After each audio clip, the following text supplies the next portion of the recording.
আমরা মনে করি সংস্কার একটি দীর্ঘমেয়াদী প্রক্রিয়া।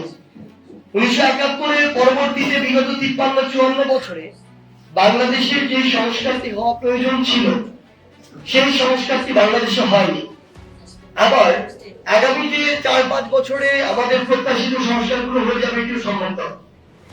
সিস্টেম এমন কিছু বিষয় দিয়ে তৈরি যে বিষয়গুলো দৃশ্যমান নয়, এবং এই দৃশ্যমান যে বিষয়গুলো নয় সেগুলোর প্রভাব একটি রাষ্ট্রে বেশি। আপনারা দেখে থাকবেন শেখ হাসিনা আমাদেরকে মেট্রো রেল, পদ্মা সেতু, এক্সপ্রেসওয়ে দেখিয়েছে, এরকম দৃশ্যমান বেশ কিছু অবকাঠামো দেখিয়েছে।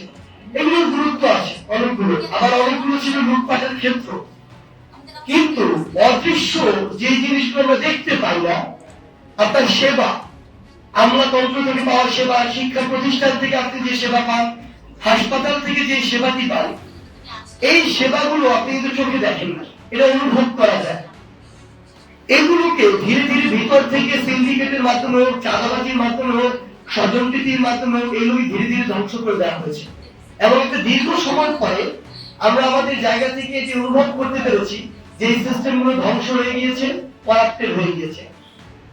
আমরা আমাদের জায়গা থেকে মনে করছি যে এই যে সিস্টেমগুলো ধ্বংস হয়েছে, একটা নির্বাচনের জন্য সুষ্ঠু এবং একটি আস্থা রাখা যায় এমন একটি নির্বাচনের জন্য এই সিস্টেমগুলোর একটা স্ট্যান্ডার্ড লেভেল পর্যন্ত একটা সংস্কার প্রয়োজন।